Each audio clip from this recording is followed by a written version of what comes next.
Hey guys, welcome back to my channel. This is Rashmi. आज की video में मैं आप सभी के सामने सेट सॉल्व करूंगी। सो गाइस, आप लोग के बहुत से कमेंट आए थे कि सेट कैसे सॉल्व करें, तो ये वीडियो सिर्फ आप सभी के लिए मैंने बनाई है। और वीडियो को स्किप मत करिएगा, लास्ट तक देखिएगा, क्योंकि एग्जाम जब भी आने वाला होता है तो उसके कुछ महीने पहले तो मेरा यही मानना है कि डेली सेट सॉल्व करें। और अगर स्टार्टिंग में डेली नहीं कर पाते हैं, अगर आप अपना सिलेबस कंप्लीट कर रहे हैं तो हफ्ते में 1-2 सेट तो सॉल्व ही करें, पर पेपर आने के टाइम पे 1 महीने पहले आप उसको ना रेगुलर बना ही ले, सोच ले कि हमें सेट सॉल्व करना है। क्योंकि सेट सॉल्व करने के बहुत से फायदे होते हैं। पहली बात तो आप लोगों को टाइमिंग का बहुत अच्छा से पता चल जाएगा कि, और दूसरी चीज ये होती है ना कि आप लोग कौन से सब्जेक्ट में स्ट्रांग है और कौन से सब्जेक्ट में वीक है, दोनों चीज का पता चल जाएगा। तो जिसमें वीक है उसमें आपको मेहनत करनी होगी। ये नहीं कि अगर मैथ स्ट्रांग है तो आप मैथ पे ही फोकस करिए। अब आपको इंग्लिश अगर वीक है तो इंग्लिश पे फोकस करना होगा। सब्जेक्ट जितने भी होंगे, सो गाइस आपको सभी सब्जेक्ट को एक समान लेके चलना है। तो चलिए अब सेट सॉल्व करते हैं। सो गाइज, मेरे पास यहाँ लैपटॉप नहीं है। मैंने मेरे फ़ोन में एसटी ऑन कर दी और देना स्टार्ट कर दिया। आप लोगों में जिनके पास लैपटॉप नहीं है वो आराम से अपने नॉर्मल से फ़ोन में एसटी दे सकते हैं, फिर चाहे वो बैंकिंग, एसएससी या सुपर टेट और यूपी पेट की भी एसटी सॉल्व कर सकते हैं। अब मैंने यहाँ अपनी एसटी देना स्टार्ट कर दिया है। सो गाइज, मेरा मानना है अगर किसी भी क्षेत्र या परीक्षा में आपको बेहतर प्रदर्शन करना है तो उसके लिए आपको अपने अंदर की जो इच्छा शक्ति है, लगन है, उसमें ना जुनून होना चाहिए एक, कि मुझे वो चीज़ करनी है तो करनी है। फिर चाहे जैसे आपके पास लैपटॉप नहीं है तो कोई ज़रूरी नहीं कि लैपटॉप है तभी मुझे एसटी देनी है, या फ़ोन नहीं है या घर में ये प्रॉब्लम है इसलिए मैं ये नहीं कर सकता हूँ, क्योंकि मुझे ये सब बहाने लगते हैं काम ना करने के। क्योंकि मैं खुद ही एक मिडिल क्लास फैमिली की लड़की हूँ और मेरे पापा सिंपल से किसान हैं जो कि बहुत ही मेहनत करते हैं। और आज मैं अगर किसी लायक की ना हुई तो मुझे बहुत अफसोस होगा अपने ऊपर कि पापा की मेहनत को मैंने बेकार जाने दिया, कभी समझा नहीं। हमारे यहाँ कभी लड़का और लड़की में भेद नहीं किया गया। भाई से ज़्यादा हम बहनों को प्यार मिला। मैं 2 बहन और 1 भाई हूँ। सो गाइज, मैं भी चाहती हूँ कि अपने पापा का नाम रोशन करूँ और उन्हें वो हर खुशी दूँ जो वो सोचते हैं कि मेरे बच्चे पढ़ लिख के आगे बढ़े। उन्होंने बहुत मेहनत की है, तो इसलिए मैं भी आप लोगों से कहती हूँ कि अपनी ज़िंदगी में ना सब कुछ लगा दीजिए अपने मम्मी पापा की खुशी के लिए। जितनी भी हद तक आप मेहनत कर सकते हो करिए, पर मोटिवेशन के बिना हमारा सफलता की राह में ठहरना और भटकने की गुंजाइश बहुत ज़्यादा हो जाती है। इसलिए समय समय पे हमें मोटिवेट होना चाहिए और हमारे आसपास हमेशा पॉजिटिव वातावरण ही रखना चाहिए।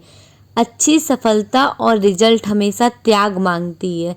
दृढ़ इच्छा शक्ति अगर है आपके पास तो कुछ भी असंभव नहीं है। कुछ चीज़ें होने में समय ज़रूर लगता है, मैं मानती हूँ इस बात को, पर जब वो हो जाती है ना तो उन तमाम मुश्किलों को जो हमने फेस किया होता है उसकी वैल्यू समझ में आती है। ज़रूरत है तो एक ऐसे व्यक्ति की जो आप पर विश्वास कर सके, और यकीन मानिए वो व्यक्ति कोई और नहीं, आप हैं। हमें खुद से बेहतर कोई नहीं जानता, इसलिए कभी हमें दूसरों से उम्मीद नहीं करनी चाहिए, क्योंकि जब उम्मीद टूटती है ना तो हमें बहुत बुरा लगता है और बहुत दुख होता है। हमें कभी दूसरों से उम्मीद नहीं करनी चाहिए कि वे हमें परिभाषित करें। इसलिए आप जैसे हो, जो कर रहे हो वही करो। भूल जाओ कि लोग क्या कहेंगे। एक बार जब आप सफल हो जाओगे ना तो जीवन में यही लोग आएंगे, फिर आपसे ही कहेंगे कि हाँ तुमने बहुत अच्छा काम किया, मैं तो हमेशा से तुम्हारे साथ था। इसीलिए सिर्फ अपने पे फोकस करिए। तो गाइज, एक बात बताती हूँ मैं आप लोगों को। एक बार एक लड़का बहुत अमीर बनना चाहता था, तो वो अपने गुरुजी के पास जाता है और उनसे कहता है, गुरुजी कुछ ऐसा बताओ या एक ऐसा शॉर्टकट बताइए आप जिससे मैं बहुत ही पैसे कमा सकूं और जल्दी से कमा सकूं। गुरुजी उसे एक जगह लेकर जाते हैं और वहीं पे छोड़ देते हैं। वो जगह बिल्कुल समुद्र के किनारे होती है और बहुत सारे कंकड़ वहाँ पे होते हैं। गुरुजी कहते हैं कि इनमें से कोई एक कंकड़ उठा लो, और फिर गुरुजी उसकी पहचान बताते हैं कि वो थोड़ा सा गर्म होगा, और वो कंकड़ ऐसा कंकड़ है जिसे किसी भी चीज़ से टच कराते हुए वो चीज़ तुरंत सोने में बदल जाएगी। लड़का बहुत ही खुश हो जाता है और वो फटाफट उस कंकड़ को ढूंढने लगता है। अब लड़के के दिमाग में एक आइडिया आती है कि वो उस कंकड़ को उठा के समुद्र में फेंक दे जिसे वो चेक कर चुका है, वरना फिर भीड़ हो जाएगी कंकड़ों की और वो पहचान नहीं पाएगा। अब वो एक एक कंकड़ उठाता जाता है और उसमें से सारे कंकड़ उसे अभी तक जो भी मिले हैं वो कोई भी गर्म नहीं होता, वो उन्हें एक एक करके समुद्र में फेंकता जाता है। 1 महीना बीतता है, 2 महीने बीतते हैं और ऐसे ही 3-4 महीने बीत जाते हैं। अब उस लड़के की स्पीड इतनी तेज़ हो जाती है कंकड़ फेंकने की कि वह खुद भी नहीं जान पाता है कि कब उसके हाथ एक कंकड़ लगा जो कि हल्का सा गर्म था और उससे उठाकर उसने समुद्र में फेंक दिया। कंकड़ फेंकते ही उसे तुरंत याद आता है, वह अपने सर पे हाथ रख के पीटने लगता है सर को और चिल्लाता है, जोर जोर से रोता है। वो लड़का कहता है कि ये वही कंकड़ था जो थोड़ा सा गर्म है और उससे छूने से मेरे पास सोना ही सोना हो जाता। पर अब तो वो कंकड़ लेने समुद्र में जा नहीं सकता था और वो कंकड़ उसे मिल नहीं सकता था, क्योंकि एक बार जो चीज़ें चली जाती हैं ना, वो वापस ज़िंदगी में लौट के कभी नहीं आती हैं। ठीक इसी प्रकार हर दिन हमारे लिए कंकड़ है और हर कंकड़ को हम हल्के में ले लेते हैं और उसे जाने देते हैं और हम अपने मन को समझा लेते हैं। ऐसा नहीं कि हमें टेंशन नहीं होती है, हमें चिंता होती है कि आज का दिन बेकार गया, पर हम ना समझाते ये हैं अपने मन को कि आज का दिन बेकार गया पर कल से तो काम करेंगे ना, और कल का दिन मेरा बहुत अच्छा जाएगा। भले ही हम कल काम करें या ना करें, पर हम सोचते जरूर है कि कल अपना टाइम टेबल को फॉलो करेंगे हम। और ये हम नहीं जान पाते कि अब तो ये हमारी आदत बन चुकी है कि कंकड़ की तरह अपने समय को ऐसे ही फेंकते जाते हैं। पता ही नहीं चल पाता हमें कब हमारा असली समय आ गया है और कब हमारी किस्मत साथ देगी, कब हमारी मेहनत रंग लाएगी और हम उस दिन को भी कंकड़ की तरह ही फेंक देते हैं। उस दिन भी हम कुछ नहीं करते और बाद में हमें पछतावे के सिवा कुछ नहीं मिलता। अब वो लड़का सोचता है कि काश मैं हर कंकड़ को ध्यान से परखता, स्पीड में ना करता, काम को जल्दबाजी में ना करता, तो मुझे भी आज वो सोना देने वाला कंकड़ मिल जाता। पर बहुत देर हो चुकी थी दोस्तों, अब वह चाहकर भी कुछ नहीं कर सकता था। इसीलिए कहते हैं हर कंकड़ को ध्यान से परखो, अर्थात हर दिन को ध्यान से देखो और हर दिन कुछ ना कुछ अपना अनुभव करो और अपने दिन को बर्बाद मत जाने दो, क्योंकि कोई एक दिन यानी कि कोई एक कंकड़ ऐसा होगा जो आपकी पूरी जिंदगी को सोने में बदल देगा। अब से आप लोग भी वादा करिए अपने आप से, अपने घर वालों, अपने माता पिता के लिए कि कोई भी दिन हम बर्बाद नहीं जाने देंगे और अपने पापा की मेहनत को सफल बनाएंगे। मैंने देखा है अपने पापा को कैसे गर्मी में धूप में खेती करवाते हैं। कितनी ही सर्दी क्यों ना हो, गन्ने में पानी लगना होता था, रात रात भर पापा खेतों में मेरे सोते हैं। बहुत तकलीफ होती है जब मैं कुछ ना कर पाऊँ, तो मैं कोशिश यही करती हूँ कि अपना बेस्ट दूँ, 100% दूँ। बाकी किस्मत का कुछ नहीं कहा जा सकता। बहुत टैलेंटेड लोग हैं इस दुनिया में और बहुत से ऐसे लोग हैं जो कम मेहनत करके भी बहुत अच्छे मुकाम पे आ गए हैं और बहुत लोग बहुत मेहनत करते हैं पर उन्हें वो हासिल नहीं होता है जो डिज़र्व करते हैं वो। पर मैं निगेटिव चीज़ को नहीं मानती और आप सभी को कहती हूँ जो मेरी वीडियो देख रहा है, अगर कोई किसान के बेटे होंगे या बेटियाँ होंगी तो वो ज़रूर समझती होंगी मेरी फीलिंग्स। और सबसे बड़ी बात और सबसे सच्ची बात है मेरे दोस्तों कि मोटिवेशन हमें कहीं और से नहीं, अपने मम्मी पापा को देख के मिलता है।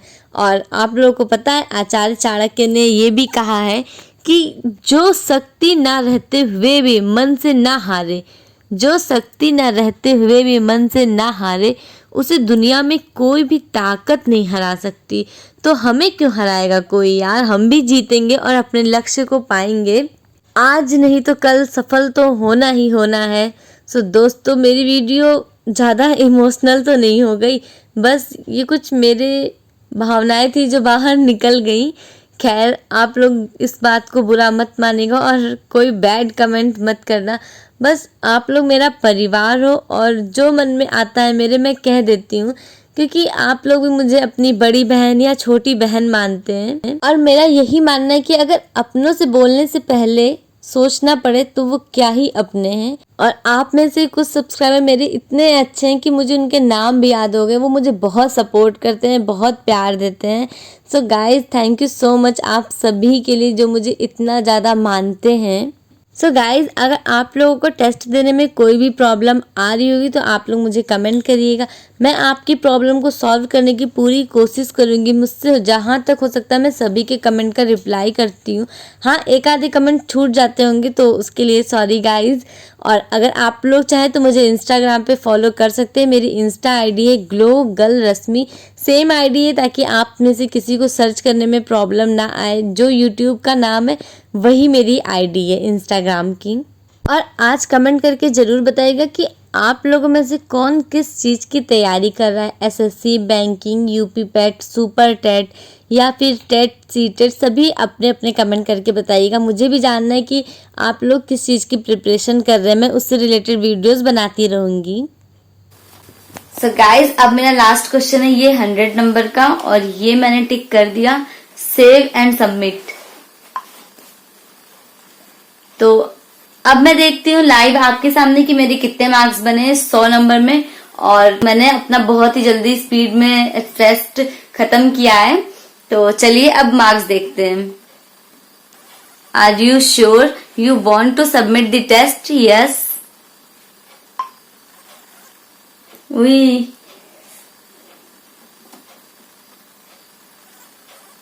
सो मेरे 100 में आए हैं 81.5।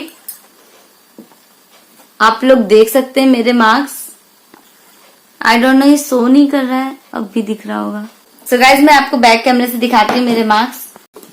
सो गाइज, मेरे नंबर हैं 81.5 और रैंक है 79।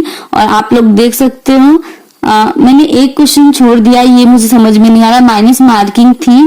पर मैंने सोचा था कि जितना मुझसे हो सकता है, क्योंकि ये मैं टेस्ट दे रही हूँ तो इससे माइनस मार्किंग का डर थोड़ा दूर होगा, इस वजह से मैंने इसे सॉल्व किया है। और आप लोग बताइएगा कैसे मेरे मार्क्स। और आप लोग टाइम भी देख सकते हैं, 12:51 हो रहे हैं रात के। तो अभी मैंने मेरा सेट खत्म किया है। अब मैं वीडियो एडिट करूंगी, फिर आप लोगों के लिए वीडियो मॉर्निंग में डालूंगी। तो बहुत ही मेहनत करना पड़ता है मुझे, पढ़ाई के साथ साथ वीडियो एडिटिंग का भी काम करना पड़ता है। तो प्लीज आप लोग मेरे चैनल को सब्सक्राइब करिएगा और मुझे प्लीज सपोर्ट करिएगा। सो गाइज, अब मैंने सेट सॉल्व कर लिया है, और अब सेट सॉल्व कर लिया, नंबर पता चलेगा। अब मुझे पता करना है कि मैंने कौन से क्वेश्चन में गलती की है। तो आप लोग जो भी सेट सॉल्व कर रहे हैं उसमें लास्ट में दिखेगा कि कौन से अपने अटेम्प्ट किए क्वेश्चन, कौन से नहीं किए, किस क्वेश्चन में आपकी गलती हुई है। तो उसको तैयार करेगा। मैंने एक कॉपी बना रखी है अपनी, इस कॉपी में सेट सॉल्व करने के बाद जितने भी क्वेश्चन गलत होते हैं मेरे, मैं इसको नोट कर लेती हूँ, ताकि जब मुझे टाइम मिले और मैं आराम से इसको रिवाइज कर लूँ तो उससे वो क्वेश्चन मेरे दिमाग में बैठ जाता है। आई थिंक सो आप सभी को भी ये करना चाहिए। अगर मेरी वीडियो आप लोगों को हेल्पफुल लगी हो तो मेरे चैनल को सपोर्ट करिएगा और मेरे चैनल को सब्सक्राइब भी करिएगा, वीडियो को लाइक करना मत भूलिएगा। सो गाइज, मिलते हैं अब नेक्स्ट वीडियो में। बाय।